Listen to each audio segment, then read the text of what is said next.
Bible reading. It might be a part two on here, probably. My wife is out right now. She's getting the monthly groceries. So going to probably have to pause. And I have my children with me too in the other room. They are watching some good old Miss Amy. If you don't know, that's a Christian YouTuber. I love her. She teaches sayings. We watch like three or four Christian channels, so for kids. So if you ever see there's nothing good on YouTube for kids, I got you. It's all Christian based too. We got like four or five people that we watch, maybe even six thinking about it, but they're really good. All right, let's start Genesis chapter 28. We stopped at verse 19. So we're going to start with verse 20, just the two verses. I don't know why the Bible plan does that. I'm just going to do that. So here goes verse 20. Then, you know what? My mic is all the way over here. Why is that? Let me make sure I have the right mic as well on. Okay. All right. I think that's better. Okay. All right. I think that might be better. Okay. All right. Verse 20. Then Jacob made a vow, if God will be with me and watch over me during this journey I'm making, if he provides me with food to eat and clothing to wear, and I return safely to my father's family, then the Lord will be my God. This stone that I have set up as a marker will be God's house, and I will give to you a tenth of all that you give me. So I apologize if I don't do commentary as much today.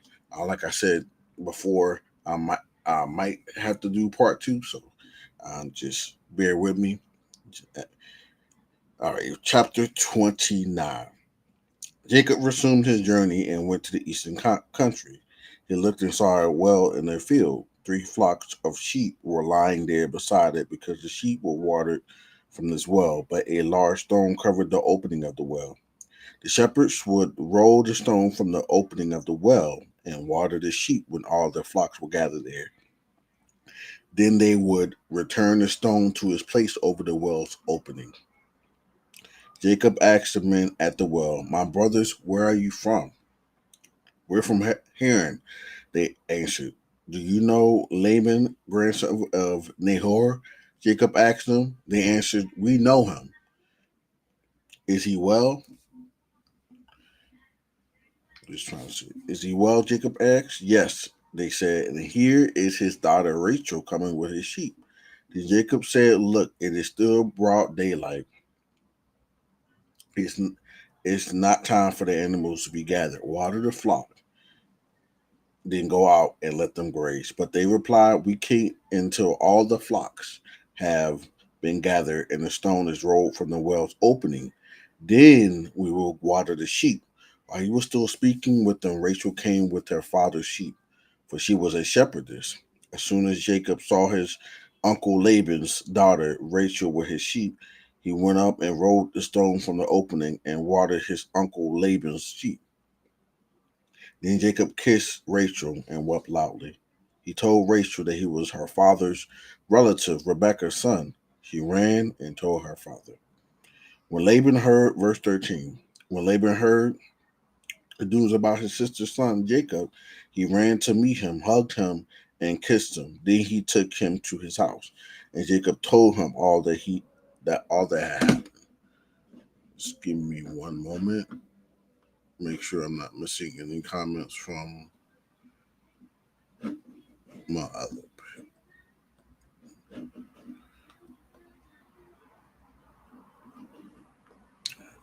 Okay. Because I can see TikTok. I can't see anything else. All right. Awesome. Verse 14. Laban said to him, hey, everybody, what's going on, TikTok? Laban said to him, yes, you are my son. Sorry, excuse me. Laban said to him, yes, you are my own flesh and blood. After Jacob had stayed with him a month, Laban said to him, this is because you are my relative. Should you work for me for nothing? Tell me what your wages should be. Now Laban had two daughters. He worked for a month for a reason. He did it for a reason. Um, Now Laban had two daughters. The older was named Leah, and the younger was named Rachel. Leah had tender eyes, but Rachel was shapely and beautiful. Ja- Jacob loved Rachel, so he answered Laban, "I'll work for you 7 years for your younger daughter Rachel."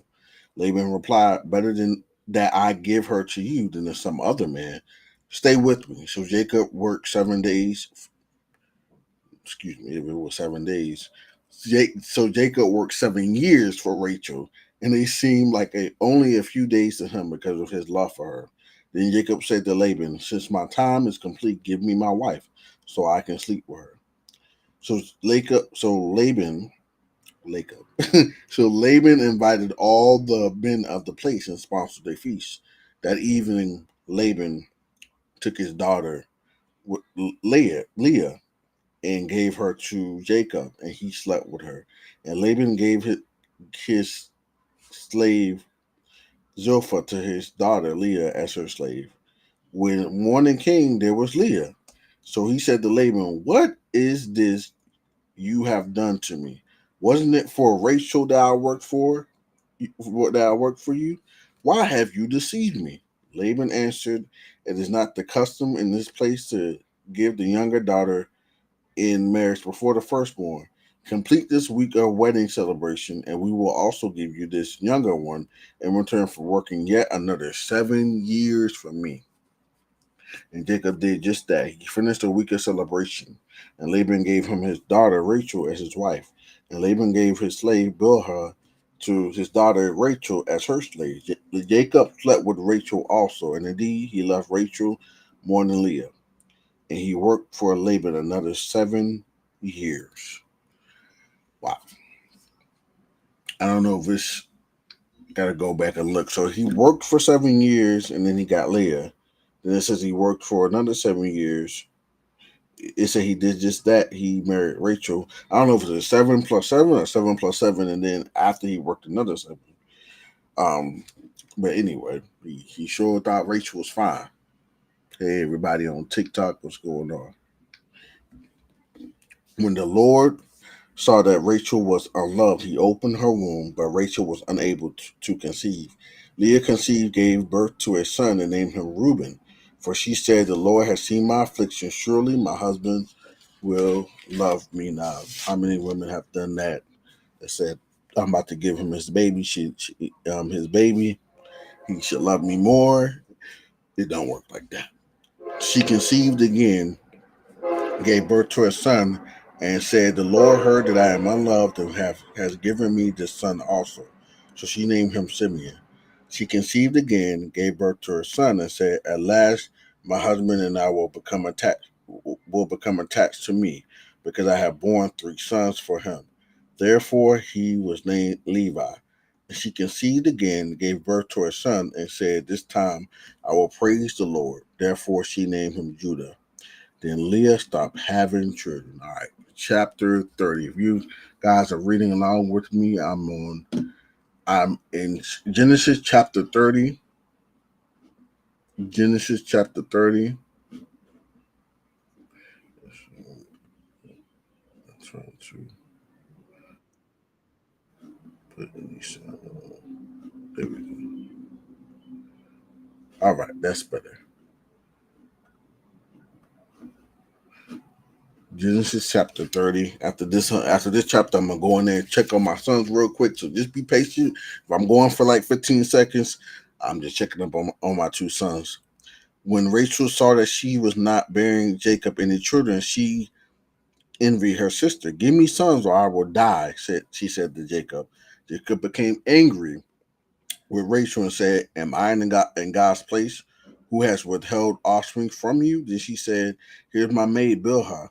Go sleep with her, and she'll bear children for me, so that through her, that too I too can build a family." So Rachel gave her slave Bilhah to Jacob as a wife, and he slept with her. Bilhah conceived and bore Jacob a son. Rachel said, "God has vindicated me. Yes, he has heard me and given me a son." So she named him Dan. Rachel's slave Bilhah conceived again and bore Jacob a second son. Rachel said, "In my wrestlings with God, I have wrestled with my sister and won." And she named him Naphtali. When Leah saw that she had stopped having children, she took her slave Zilpah and gave her to Jacob as a wife. Leah's slave Zilpah bore Jacob a son. Then Leah said, "What good fortune!" and she named him Gad. So when Leah's slave Zilpah bore Jacob her second son, Leah said, I am happy that the woman called me happy." So she named him Asher. Reuben went out during the wheat harvest and found some mandrakes in the field. When he brought them to his mother Leah, Rachel asked, "Please give me some of your son's mandrakes." But Leah replied to her, "Isn't it enough that you have taken my husband? Now you also want to take my son's mandrakes?" She was serious about the mandrakes. Well, then Rachel said, "He can sleep with you tonight in exchange for your son's mandrakes." When Jacob came in from the field that evening, Leah went out to meet him and said, "You must come with me, for I've hired you with my son's mandrakes." Imagine hiring your husband to sleep with you. So Jacob slept with her that night. God listened to Leah, and she conceived and bore Jacob a fifth son. Leah said, "God has rewarded me for giving my slave to my husband." And she named him Issachar. Then Leah conceived again and bore Jacob a sixth son. "God has given me a good gift," Leah said. "This time my husband will honor me because I have borne six sons for him." And she named him Zebulun. Later, Leah bore a daughter and named her Dinah or Dana. Then God remembered Rachel. He listened to her and opened her womb. She conceived and bore a son, and she said, "God has taken away my disgrace." She named him Joseph and said, "May the Lord add another son to me." After Rachel gave birth to Joseph, I'm on verse 25, Jacob said to Laban, "Send me on my way so that I can return to my homeland. Give me my wives and my children that I have worked for and let me go. You know how hard I have worked for you." But Laban said to him, "If I have found favor with you, stay. I have learned by divination that the Lord has blessed me because of you." Then Laban said, "Name your wages and I will pay you." Now, so Jacob said to him, "You know how I have served you and how your herds have fared with me, for you had very little before I came, but now your wealth has increased. The Lord has blessed you because of me. And now when will I also do something for my own family?" Laban asked, "What should I give you?" And Jacob said, You don't need to give me anything. If you do this one thing for me, I will continue to shepherd and keep your flock. Let me go through all your sheep today and remove every sheep that is speckled or spotted, every dark colored sheep among the lambs, and the spotted and speckled among the female goats. Such will be my wages. In the future, when you come to check on my wages, my honesty will testify for me. If I have any female goats that are not speckled or spotted, or any lambs that are not black, they will be considered stolen. He said, I'm even going to take the ones that you don't even want." So, good, said Laban. Let it be as you have said. He took the one with blemishes. Aren't you glad that God took us while we were blemished? Come on now. I ain't trying to preach. I'm trying to get it to, but I can't help it sometimes. That day, Laban removed the streaked and spotted male goats and all the speckled and spotted female goats, every one that had any white on it, and every dark colored one among the lambs. And he placed his sons in charge of them.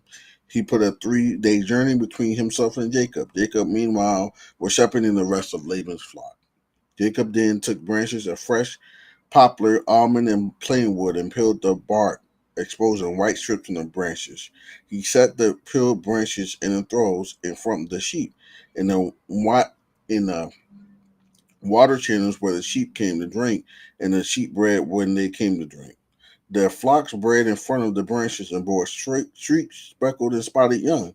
Jacob separated the lambs and made the flocks face the streaked sheep and the completely dark sheep in Laban's flock. Then he set his own flock apart and didn't put them with Laban's sheep. Whenever the stronger of the flock were breeding, Jacob placed the branches in the throws in full view of the flocks, and they would breed in front of the branches. As for the weaklings of the flocks, he did not put out the branches. So it turned out that the weak sheep belonged to Laban and the stronger ones to Jacob. And the man became very rich. He had many flocks, female and male slaves, and camels and donkeys. All right, I'm gonna go check on my. That was the end of chapter 30. I'm gonna go check on my sons real quick, and I will be right back.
All right, everybody, I'm back. Sorry about that.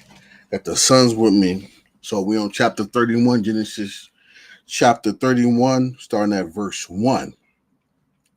Now Jacob had heard what Laban's sons were saying. Jacob has taken all that was our father's and has built this wealth from what belonged to our father. And Jacob saw from Laban's face that his attitude toward him was not the same as before. The Lord said to him, "Go back to the land of your fathers and to your family, and I will be with you." Jacob had Rachel and Leah called to the field where his flocks were. He said to them, "I can see from your father's face that his attitude toward me is not the same as before, but the God of my father has been with me. You know that with all my strength I have served your father, and that he has cheated me on and changed my wages 10 times. Wow. But God has not let him harm me." Listen, if I was working, my employer got one time to change. Got one time to change, you know what I'm saying? To probably, when he said change wages, he probably meant trying to lower and take advantage of him. And all the sheep, um, but God has not let him harm me. If he said the spotted sheep will be your wages, then all the sheep were born spotted. If he said the streaked sheep will be your wages, then all the sheep were born streaked. God has taken away your father's herds and given them to me. When the flocks were breeding, I saw in a dream that the streaked, spotted, and speckled males were mating with the females. In that dream, the angel of God said to me, "Jacob," and I said, "Here I am." He said, "Look up and see. All the males that are mating with the flocks are streaked, spotted, and speckled. For I have seen all that Laban has been doing to you." God saw it. If you don't think God ain't looking, He looking. Sonia Weber, thank you for joining. You've been on for a while. Appreciate that. I am the God of Bethel, where you pour oil on the stone marker and made a solemn vow to me. Get up, leave this land, and return to your native land. Listen, I want God to say that about my house. I am the God. I am the God of Willie's house. I am the God of Willie. That's my that's my God. He speaking favor over. Just say speaking favor over me, and just saying, "Listen, that's my son." I felt that yesterday as I was reading. You know, as he looks at my wife, that's my daughter. I might have to get up. I hear my son. He's let a little cry, but um, I'm gonna read it again, verse 13. I am the God of Bethel, where you pour oil on the stone marker and made a solemn vow to me. Get up, leave this land, and return to our native land. Then Rachel and Leah answered him, Do we have any portion or inheritance in our father's family? Are we not regarded by him as outsiders? For he has sold us and has certainly spent our purchase price. In fact, all the wealth that God has taken away from our father belongs to us and to our children. So do whatever God has said to you. All right, I got to pause real quick. My son is crying. I'm gonna let him down.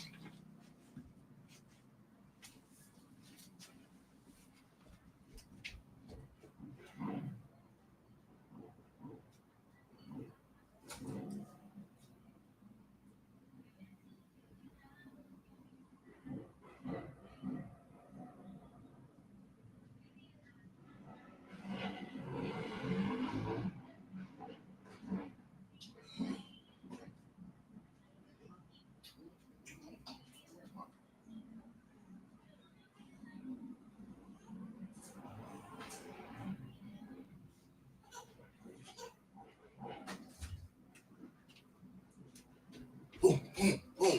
All right. Sorry about that, guys. I am back. My son needed my attention for a little bit. Where were we? Verse 17. Chapter 31. So Jacob got up and put his children and wives on the camels. He took all the livestock and possessions that he had acquired and paid in Aram, and he drove his herds to go to the land of Canaan to his father Isaac. When Laban had gone to shear his sheep, Rachel stole her father's household idols, and Jacob deceived Laban the Aramean, not telling him that he was fleeing. He fled with all his possessions, crossing the Euphrates, and headed for the hill country of Gilead. Now he chased that man over some wood, crossing the Come on now. Anyway, verse 22. On the third day, Laban was told that Jacob had fled, so he took his relatives with him, pursued Jacob for 7 days, and overtook him in the hill country of Gilead. He really wanted that piece of wood he thought was idol. He thought, that was an idol. He thought was a god. But God came to Laban the Aramean in a dream at night. Watch yourself. God warned him. Don't say anything to Jacob, either good or bad. When Laban overtook Jacob, Jacob had pitched his tent in the hill country, and Laban, I would have just turned around right there. I ain't playing with God. I would have turned around right there. When Laban overtook Jacob, Jacob had pitched his tent in the hill country, and Laban and his relatives also pitched their tents in the hill country of Gilead. Laban said to Jacob, "What have you done? You have deceived me and taken away my daughters uh, like prisoners of war. Why did you secretly flee from me, deceive me, and not tell me? I would have sent you away with joy and singing, with tambourines and lyres. But you didn't even let me kiss my grandchildren and my daughters. You have acted foolishly. I could do you great harm, but last night the God of your father said to me, watch yourself. Don't say anything to Jacob, either good or bad. Now you have gone off because you you long for your father's family. Why have you stolen my gods?" Jacob answered, "I was afraid, for I thought you would take your daughters from me by force. If you find your gods with anyone here, he will not live. Before our relatives point out anything that is yours and take it." Jacob did not know that Rachel had stolen the idols. So Laban went into Jacob's tent, Leah's tent, and the tent of the two concubines, but he found nothing. When he left Leah's tent, he went into Rachel's tent. Now Rachel had taken Laban's household idols, put them in the saddlebag of the camel, and sat on them. Laban searched the whole tent, but found nothing. She said to her father, "Don't be angry, my lord, that I cannot stand up in your presence. I'm having my period." How convenient. She was lying. So Laban searched but could not find the household idols. Then Jacob became incensed and brought charges against Laban. "What is my crime?" he said to Laban. "What is my sin that you have pursued me? You searched all my possessions. Have you found anything of yours? Put it here before my relatives and yours, and let them decide between the two of us. I've been with you 22 years. Sorry, been with you these 20 years. So it wasn't 7 plus 7. It must have been just 7 plus 7 I was reading earlier. I've been with you these 20 years. Your ewes and female goats have not miscarried, and I have not eaten the rams from your flock. I did not bring any of the flock torn by wild beasts. I myself bore the loss. You demanded payment from me for what was stolen by day or by night. There I was, the heat consumed by me day and the frost by night, and sleep fled from my eyes. For 20 years in your household I serve you, 14 years for your $2, and 6 years for your flocks, and you have changed my wages 10 times. If the God of my father, the God of Abraham, the fear of Isaac, had not been with me, certainly now you would have sent me off empty-handed. But God has seen my affliction and my hard work, and he issued his verdict last night. Then Laban answered Jacob, the daughters are my daughters, the sons my sons, and the flocks my flocks. Everything you see is mine. But what can I do today for these daughters mine, or for my children they have born? Come now, let us make a covenant, you and I. Let it be a witness between the two of us. Man, I thought God had already told you not to say anything good or bad. I'm not even making the covenant with you. 'Cause I ain't trying to make God mad. I wouldn't have even gone near you. I would have pulled a Adam and told him, been like when he told Eve, "Don't even go near the tree." I would have been like, "Nah, I ain't never going near Jacob the rest of my life." So Jacob picked out a stone and set up as a marker. Then Jacob said to his relatives, "Gather stones," and they took stones and made a mound. They ate there by the mound. Named the mound Jager Sahaditha, but Jacob named it Gilead. Then Laban said, "This mound is a witness between you and me today." Therefore, the place was called Gilead, and also Mizpah. For he said, I'm sorry, Mizpah. For he said, "May the Lord watch between you and me when we are out of each other's sight. If you mistreat my daughters or take other wives, though no one is with us, understand that God will be a witness between you and me." Laban also said to Jacob, "Look at this mound and the marker I have set up between you and me. This mound is a witness, and the marker is a witness that I will not pass beyond this mound to you, and you will not pass beyond this mound and this marker to do me harm. The God of Abraham and the God of Nahor, the God of their father, will judge between us." The gods of Nahor. Yeah, right. And Jacob swore by the fear of his father Isaac. I feel like Elijah. Yeah, right. Yeah, what they gonna do? They might be asleep, bro. Then Jacob offered a sacrifice on the mountains and invited his relative to eat a meal. So they ate a meal and spent the night on the mountain. Laban got up early in the morning, kissed his grandchildren and daughters, and blessed them. Then Laban left to return home. All right, chapter 32. Jacob went on his way, and God's angels met him. When he saw them, Jacob said, "This is God's camp." So he called that place Mahanaim. Jacob sent messages ahead of him to his brother Esau in the land of Seir, the territory of Edom, and he commanded them, "You are to say to my lord Esau, this is what your servant Jacob says. I have been staying with Laban and have been delayed until now. I have oxen, donkeys, flocks, and male and female slaves. I have sent this message to inform my lord in order to seek your favor." When the message returned to Jacob, they said, "We went to your brother Esau. He is coming to meet you. He has 400 men with him." Jacob was, excuse me, Jacob was greatly afraid and distressed.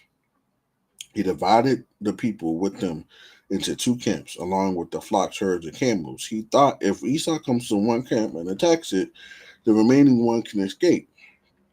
Then Jacob said, "God of my father Abraham and God of my father Isaac, the Lord who said to me, 'Go back to your land and to your family, and I will cause you to prosper.'"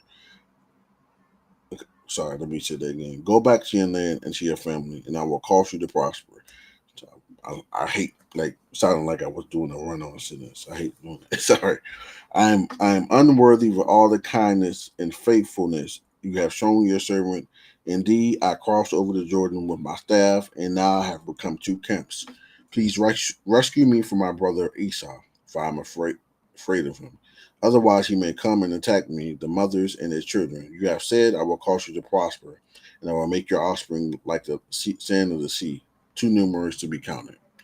He spent the night there and took part of what he had brought with him as a gift for his brother Esau: 200 female goats, 20 male goats, 200 ewes, 20 rams, 30 milk camels with their young, 40 cows, 10 bulls, 20 female donkeys, and 10 male donkeys. He entrusted them to his slaves as separate herds and said to them, "Go on ahead of me and leave some distance between the herds." And he told the first one, "My brother Esau meets you and asks, what do you belong to? I mean, not what. Who do you belong to? Where are you going? And whose animals are these ahead of you? Then tell him they belong to your servant Jacob. They are a gift sent to my lord Esau. And look, he is behind us." He also told the second one, the third, and everyone who was walking behind the animal, "Say the same thing to Esau when you find him. You are also to say, look, your servant Jacob is right behind us, for he thought I want to appease Esau with the gift that is going ahead of me. After that, I can face him, and perhaps he will forgive me." So the gift was sent on ahead of him while he remained in the camp that night. During the night, Jacob got up and took his 2 wives, his 2 slave women, and his 11 sons, and he crossed the ford of Jabbok, the Yabok. Don't know how you actually say it. He took them and sent them across the stream along with all his possessions. Verse 24. Jacob, this is one of my favorite passages. Verse 24, chapter 32. Jacob was left alone, and the man wrestled with him until daybreak. When the man saw that he could not defeat him, he struck Jacob's hip socket so as they wrestled and dislocated his hip. Then he said to Jacob, "Let me go, for it is daybreak." But Jacob said, "I will not let you go unless you bless me." "What is your name?" the man asked Jacob. "Jacob," he replied. "Your name will no longer come on now. How many of us stop praying something that Jacob was determined? I know in Luke it talks about the persistent woman and the persistent prayer. Jacob was persistent. "I'm not going to let you go until you bless me." "What is your name?" the man asked Jacob. He replied, "Your name will no longer be Jacob," he said. "It will be Israel, because you have struggled with God and with men and have prevailed." Then Jacob asked him, "Please tell me your name." But he answered, "Why do you ask my name?" And he blessed him there. Jacob then named the place Peniel, "For I have seen God face to face," he said. "Yet my life has been spared." The sun shone on him as he passed by Peniel, limping because of his hip. This is why, still today, the Israelites don't eat the thigh muscle that is at the hip socket, because he struck Jacob's hip socket at the thigh muscle. Come on now. Come on now. What a powerful chapter. What a powerful passage, man. That's powerful. All right. Chapter 33. Genesis 33. Starting in verse 1. Now Jacob looked up and saw Esau coming toward him with 400 men. So he divided the children among Leah, Rachel, and 2 slave women. He put the slaves and their children first, Leah and her children next, and Rachel and Joseph last. He himself went on ahead and bowed to the ground 7 times until he approached his brother. But Esau ran to meet him, hugged him, threw his arms around him, and kissed him. Then they wept. When Esau looked up and saw the women and children, he asked, "Who are these with you?" He answered, "The children God has graciously given your servant." Then the slaves and the children approached him and bowed down. Leah and her children also approached and bowed down. And then Joseph and Rachel approached and bowed down. So Esau said, What do you mean by this whole procession? I meant to find favor with you, my lord," he answered. "I have enough, my brother," Esau replied. "Keep what you have." But Jacob said, "No, please, I have found favor. If I have found favor with you, take this gift from me. For indeed, I have seen your face, and it's like seeing God's face since you have accepted me. Please take my present that was brought to you, because God has been gracious to me and I have everything I need." So Jacob urged him until he accepted. Then Esau said, "Let's move on, and I'll go ahead of you." Jacob replied, "My Lord knows that the children are weak, and I have nursing flocks and herds." If they are driven hard for one day, the whole herd will die. Let my Lord go ahead of his servant. I will continue on slowly at a pace suited to the livestock and the children until I come to my Lord and Sarah. Esau said, "Let me leave some of my people with you." But he replied, "Why do that? Please indulge me, my Lord." That day Esau started his way back to Seir. But Jacob went to Succoth. He built a house for himself and shelters for his livestock. That is why the place was called Sheketh or Succoth. After Jacob came from Padan Aram, he arrived safely at Shechem in the land of the Canaanites and camped in front of the city.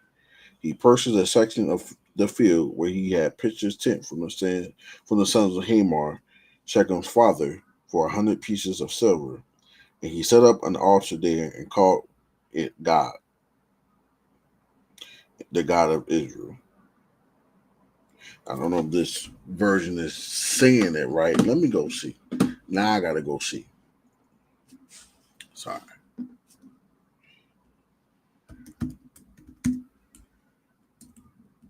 Genesis 33, and we got 20.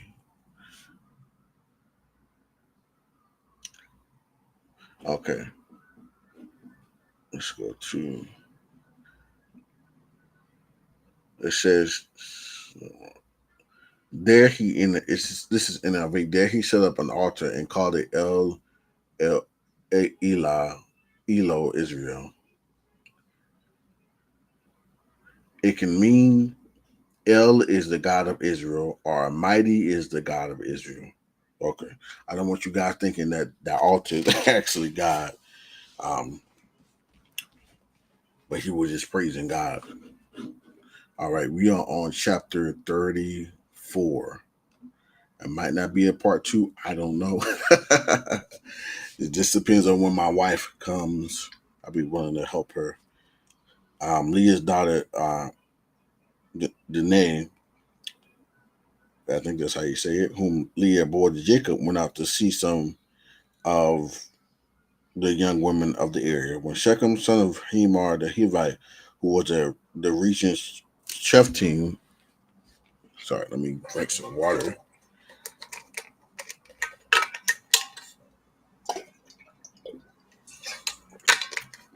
from my canteen in the Marine Corps. He loved the young girl and spoke tenderly to her. "Get me this girl as a wife," he told his father. Jacob heard that Shechem had defiled his daughter Dinah, the name. But since his sons were with his livestock in the field, he remained silent until they returned. Meanwhile, Shechem's father Hamor came to speak with Jacob. Jacob's sons returned from the field when they heard about the incident, were deeply grieved and very angry. For Shechem had committed an outrage against Israel by um, RAP Jacob's daughter, and such a thing should not be done. Not saying that word, don't want to get banned off of TikTok or Facebook. Hey, Hamor said to Jacob, "My son Shechem has his heart set on your daughter. Please give her to him as a wife, and to marry with us. Give your daughters to us, and take our daughters for yourself. Live with us. The land is before you. Settle here, move about, and acquire property in it." Then Shechem said to Danae's father and brothers, "Grant me this favor, and I'll give you whatever you say. Demand of me a high compensation and gift. I'll give you whatever you ask me. Just give the girl to me to be my wife." But Jacob's son answered Shechem and his father Hamor deceitfully, because he had defiled their sister Danae. "We cannot do this thing," they said to them. Give, Giving our sister to an uncircumcised man is a disgrace to us. We will agree with you only in this condition: if all your males are circumcised as we are, then we will give you our daughters, take your daughters for ourselves, live with you, and become our one people. But if you will not listen to us and be circumcised, then we will take our daughter and go. Their words seemed good to Hamor and his son Shechem.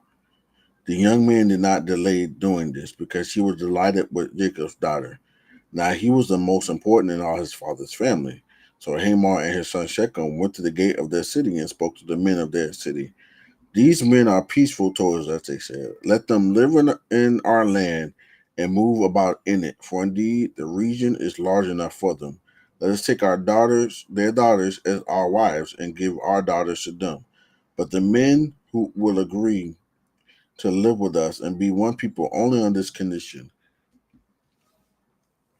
if all our men are circumcised as they are, won't their livestock, their possession, and all their animals become ours? Only let us agree with them, and they will live with us. All the men who had come to the city gates listened to Hamor and his son Shechem, and all those men were circumcised. On the third day, when they were still in pain, two of Jacob's sons, Simeon and Levi, Danae's brother, took their swords, went into the unsuspecting city, and killed every male. They killed Hamor and his son Shechem with the swords, took Danae from Shechem's house, and went away. Jacob's sons came to the slaughter and plundered the city because their sister, had been defiled. They took their flocks, herds, donkeys, and excuse me, and whatever was in the city and in the field. They captured all the possessions, dependents, and wives, and plundered everything in the houses. Then Jacob said to Simeon and Levi, "You have brought trouble on me, making me odious to the inhabitants of the land, the Canaanites and the Perizzites. We are few in number. If they unite against me and attack me, I and my household will be destroyed." But they answered, "Should he treat our sister like a prostitute?" Wow. All right. Chapter 35. What would you have done? A lot of people would have reacted the way that Jacob's sons reacted. You ain't got to answer that. A rhetorical question. All right, we're on chapter 35. Let me take some water. Thank you guys for joining me. I really appreciate you.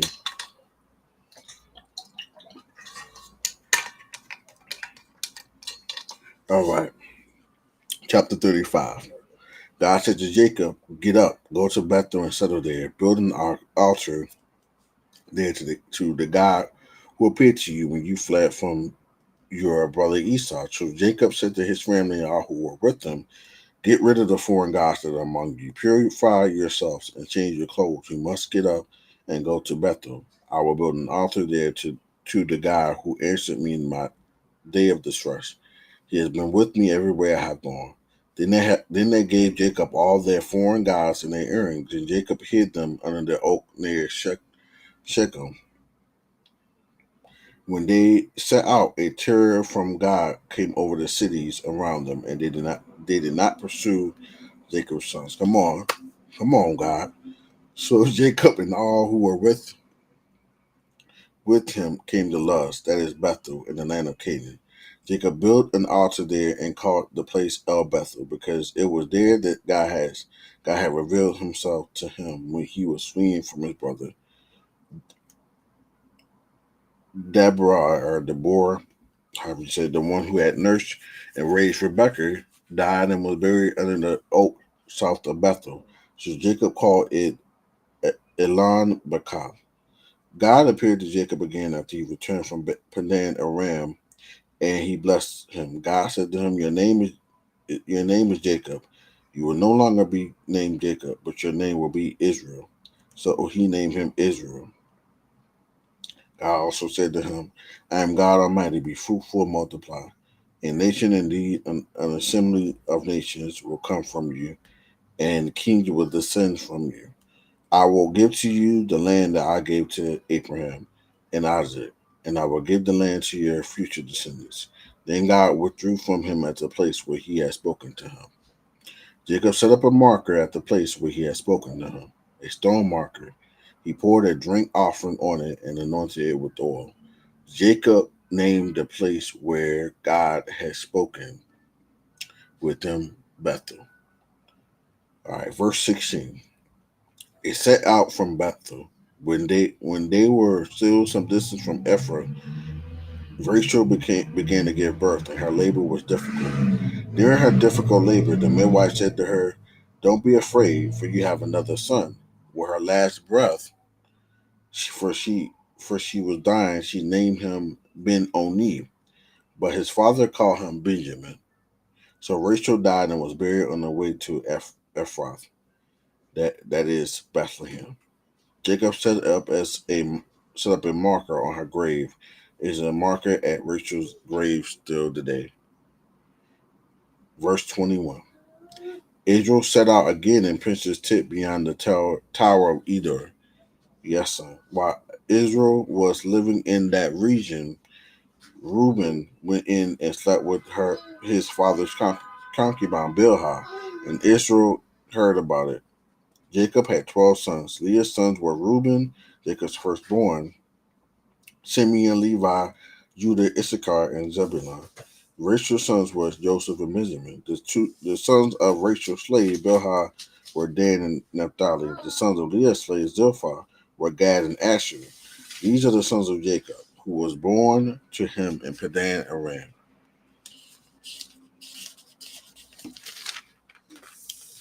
Verse 27. Jacob came to his father Isaac at Mamre in Kiriath Arba, that is Hebron, where Abraham and Isaac had stayed. He took his last breath and died, and was gathered to his people, old and full of days. His sons Esau and Jacob buried him. All right, chapter 36. Chapter 36. Let's get it. Esau's family. These are the family records of Esau, that is Edom. Esau, here we go with more genealogies. We're going to read them.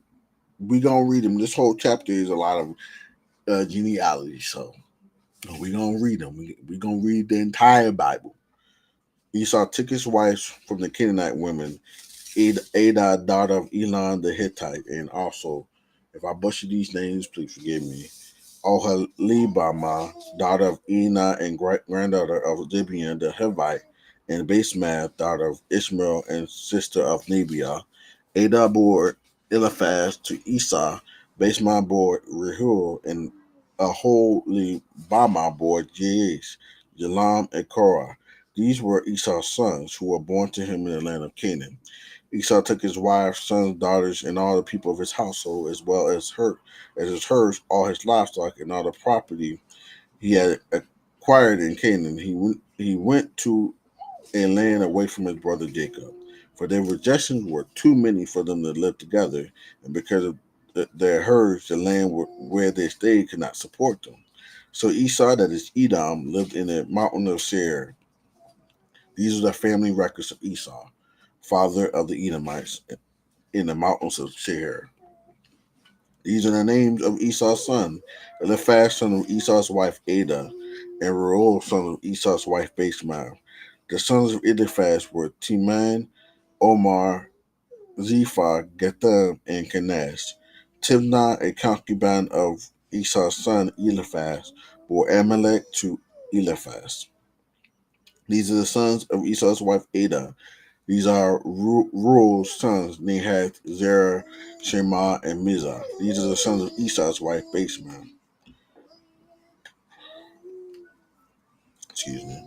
These are the sons of Esau's wife Oholibamah, daughter of Ena and granddaughter of Zibeon. She bore Joash, Jalam, and Korah to Edom. These are the chiefs among Esau's sons. The sons of Eliphaz, Esau's firstborn, the chief Teman, chief Omar, chief Japhol, Chief Kenaz, Chief Korah, Chief Gatham, thank you, son, and Chief Amalek. These are the chief descendant from Eliphaz in the land of Edom. These are the sons of Ada. These are the sons of Reuel, Esau's son, Chief Nahath, Chief Zerah, Chief Shammah, and Chief Mizah. These are the chief descendant from Reuel in the land of Edom. Sorry about that. These are the sons of Esau's wife, Basemouth. These are the sons of Esau's wife, Aholabama, Chief Jerez, Chief Jalam, and Chief Korah. These are the chiefs descended from Esau's wife, Oholibama, daughter of Anah. These are the sons of Esau, that is Edom. Sorry about that. I live in New York. If you hear the sirens, and these are their chiefs. These are the sons of Zehor the Herite and the inhabitants of the land: Latan, Shabal, Gibeon, and Anna. Dishan, Ezer, and Dishan. These are the chiefs among the Herites. The sons of Seir in the land of Edom. The sons of Lathan were Ori and Heman. Timnah was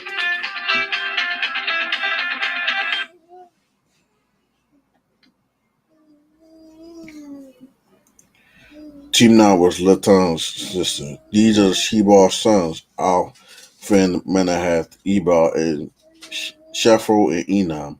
These are Simeon's sons, um, Ai and Anna. This was the Anna who found the hot springs in the wilderness while he was pasturing the donkeys of his father Zimeon. These are the daughters of Anna, Dishan, and Bima, daughter of Anah. These are Dishan's sons, Hinan, Isman, Idran, and Shiran.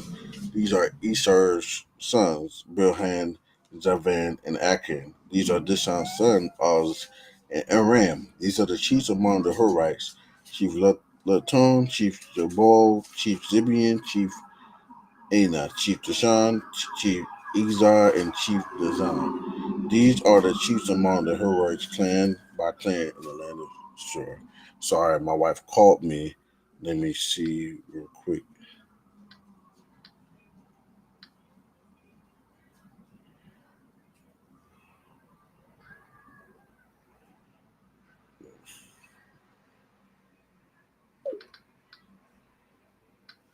All right. Sorry about that, guys. I'm back.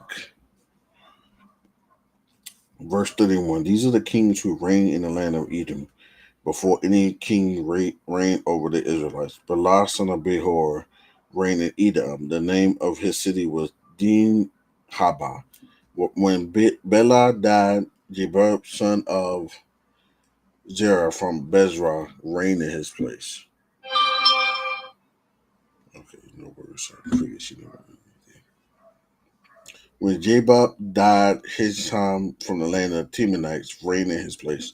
When Hisham died, Hadad, son of Bedad, reigned in his place. When he defeated Midian in the field of Moab, the name of his city Avith. When Hadad died, Samlah from Mesrekah reigned in his place. When Samlah died, Shaul from Rehoboth on the Euphrates River reigned in his place. When Shaul died, Bel Hanan, son of Ekbor, reigned in his place. Basically, they saying the genealogies of kings from Esau, pretty much. When Bel Hanan, son of Achor, died, Hadad reigned in his place. His city was Pa, and his wife's name was Mahatable, daughter of Metri, daughter of Me Jahed. These are the names of Esau's chiefs according to their families and their local local. I know how to say this word. I know how to say it. I know how to say it. Lo- local local localities. I'm just gonna say localities by their names. Chief Timnah, Chief Alva, Chief Jathed. I think I said it right. I want to say something else, but I think that's how you say it. Chief Oholibama, Chief Eli, Chief Penan, Chief Kenaz, Chief Teman, Chief Mibzar, Chief Magdiel, and Chief Aram. These are Edom's chiefs according to their settlements in the land they possessed. Esau was father of the Edomites. All right, chapter 37. Joseph's dream. Let me check comments. Let's see. Okay. Thank you for watching on YouTube. I appreciate that. All right. And thank you on TikTok for watching, Miss Sonia. I appreciate that.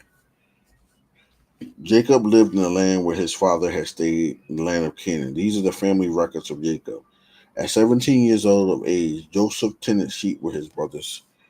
The young man working with the sons of Bilhah and Zilpah, his father's wife, and he brought a bad report about them to their father. So now Israel loved Joseph more than his other sons because Joseph was a son born to him in his old age, and from Rachel. And he made a robe of many colors for him. When his brothers saw that their father loved him more than all his brothers, they hated him and could not bring themselves to speak peaceably to him. Then Joseph had a dream. When he told it to his brothers, they hated him even more. He said to them, "Listen to this dream I had. There we were, binding sheaves of grain in the field. Suddenly my sheep stood up, and your sheep gathered around it and bowed down to my sheep. Are you really going to reign over us?" His brothers asked him. "Are you really going to rule us?" So they hated him even more because of his dream and what he had said. Then he had another dream and told it to his brothers. "Look," he said, "I had another dream, and this time the sun, moon, and 11 stars were bowing down to me."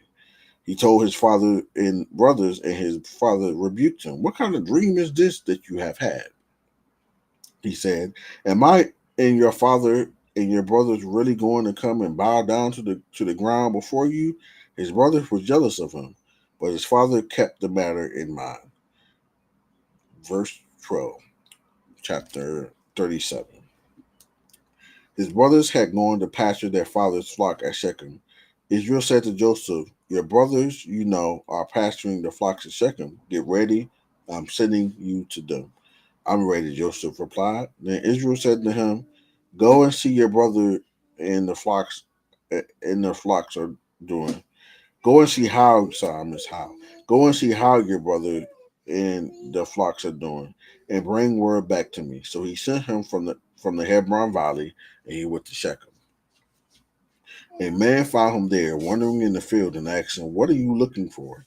"I'm looking for my brothers," Joseph said. "Can you tell me where they are pasturing their flocks?" "They've moved on from here," the man said. "I heard them say, 'Let's go to Dothan.'" So Joseph set out after his brothers and found them at Dothan. They saw him in the distance, and before he had reached them, they plotted to kill him. They said to one another, "Oh, look, here comes that dream expert. So now come on, let's kill him and throw him into one of the pits. We can say that a vicious animal ate him. Then we'll see what becomes of his dreams." When Reuben heard this, he tried to save him from them. He said, "Let's not take his life." Reuben also said to them, "Don't shed blood. Throw him into this pit in the wilderness, but don't lay a hand on him," intending to rescue him from them and return to his father. I want to see something about Ruben real quick. I think Ruben the one that, yeah, slept with his father. Yeah, exactly.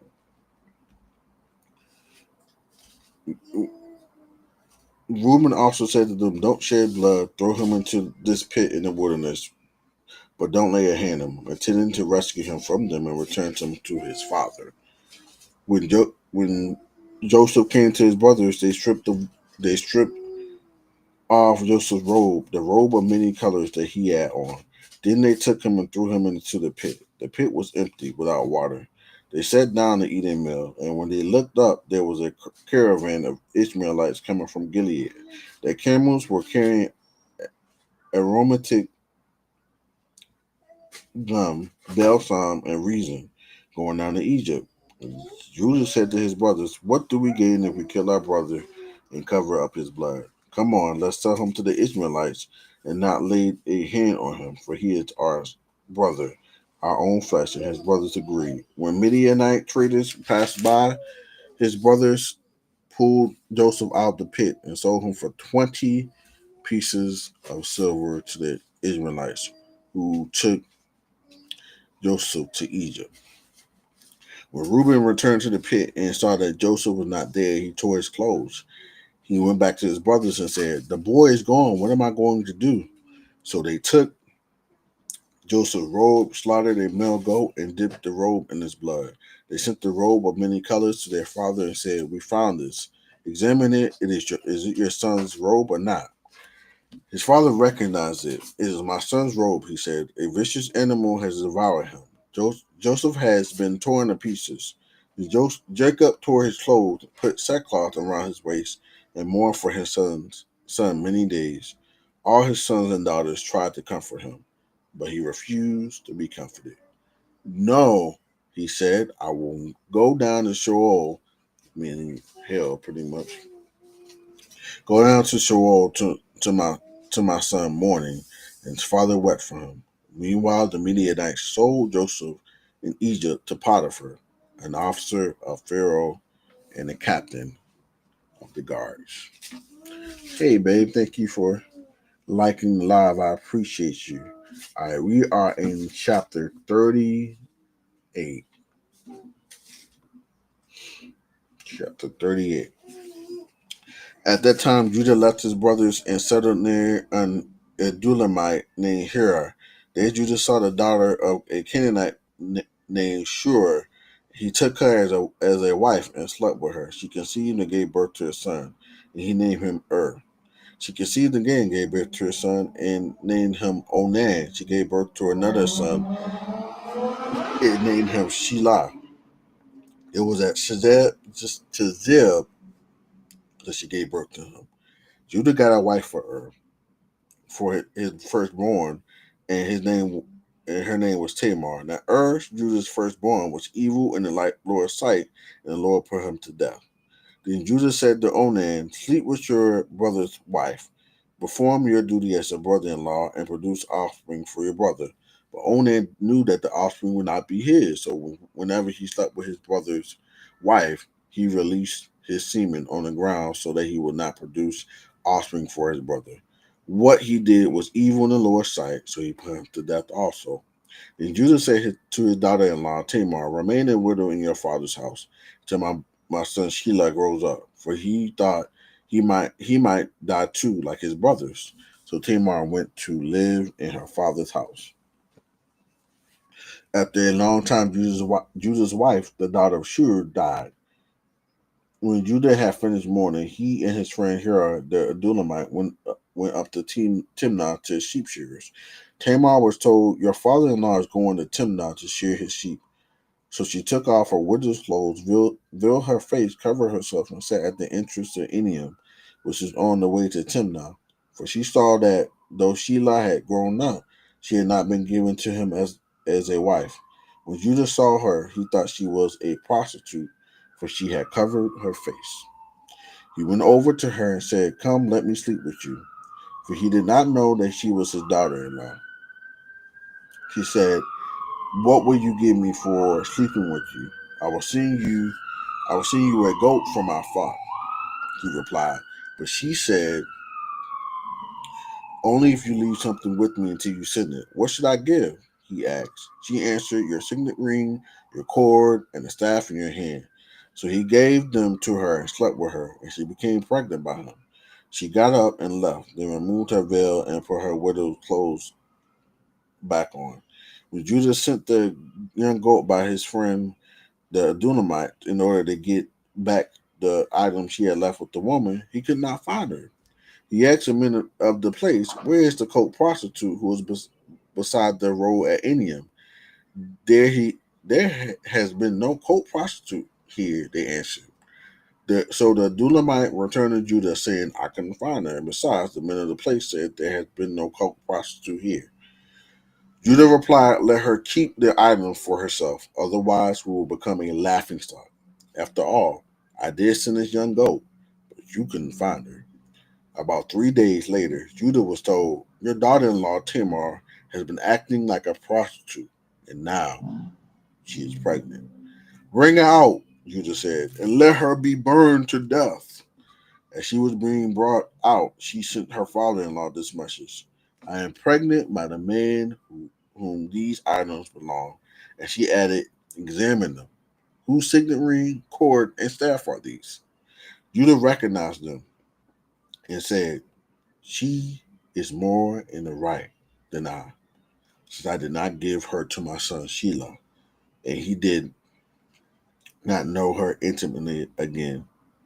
When the time came for her to give birth, there were twins in her womb, and she was giving birth. One of them put out his hand, and the midwife took it and tied a scarlet thread around it, announcing, "This one came out first." But then he pulled his hand back out, and came his brother, and she said, "What a breakout you have made for yourself." He was named Perez. Then his brother, who carried the scarlet thread tied to his hand, came out. It was named Zerah.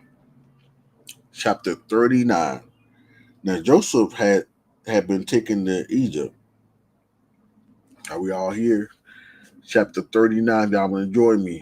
We have two more chapters to go.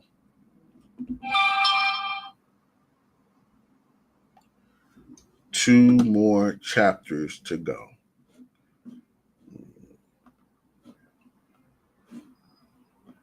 All right.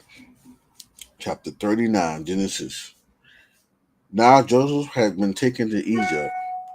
An Egyptian named Potiphar, an officer of Pharaoh and the captain of the guards, brought him from the Ishmaelites who had brought him there. The Lord was with Joseph, and he became a successful man, serving in the household of his Egyptian master. When his master saw that the Lord was with him and the Lord made everything he did successful, Joseph found favor with his master and became his personal attendant. Potiphar also put him in charge of his household and placed all that he owned under his authority. From the time that he put him in charge of his household and of all that he owned, the Lord blessed the Egyptian's house because of Joseph. The Lord's blessing was on all that he owned, in his house and in his field. He left all that he owned under Joseph's authority. He did not concern himself with anything except the food he ate. Now Joseph was well built and handsome. He was a handsome man. After some time, master's wife, you don't like me, but my wife would agree. Nobody else has to agree. After some time, his master's wife looked longingly at Joseph and said, "Sleep with me." But she refused. "Look," he said to his master's wife, "with me here, my master does not concern himself with anything in his house. He has put all that he owns under my authority. No one in this house is greater than I am. He has withheld nothing from me except you, because you are his wife. So how could I do this amiss evil, and how could I sin against God?" Look, you ain't say how can I sin against Pharaoh. He said, "How can I sin against God?" Although she spoke to Joseph day after day, he refused to go to bed with her. Now, one day he went into the house to do his work, and none of the household servants were there. She grabbed him by his garment and said, "Sleep with me." But leaving his garment in her hand, he escaped and ran outside. When she saw that he had left his garment with her and had ran outside, she called her household servants. "Look," she said to him, "my husband brought a Hebrew man to make fools of us. He came to me so he could sleep with me, and I screamed as loud as I could. When he heard me screaming for help, he left his garment beside me and ran." So she put Joseph's garment beside her until his master came home. Then she told him the same story. "The Hebrew slave you brought to us came to make a fool of me. But when I screamed for help, he left his garments beside me and ran outside." When his master heard the story, his wife told him, "These are the things that your slave did to me." He was furious, and he had him thrown into prison, where the king's prisoners were confined. So Joseph was there in prison. Verse 21. The Lord was with Joseph and extended kindness to him. He granted him favor with the prison warden. The warden put all the prisoners who were in the prison under Joseph's authority. I'm going to say to all my brothers and sisters in Christ, if you're watching overseas, if you're in jail for your faith, the Lord is with you. The Lord who is with Joseph is with you. We take it for granted that I can come on here and just read the Bible. Some people cannot do that. In some countries say, "Oh, you can do that," but they get persecuted for it. The warden put, verse 22, the warden put all the prisoners who were in the prison under Joseph's authority. He was responsible for everything that was done there. The warden did not bother with anything under Joseph's authority because the Lord was with him and the Lord made everything that he did successful. All right, chapter 40. And today we're going to read until we're going to stop at verse 11.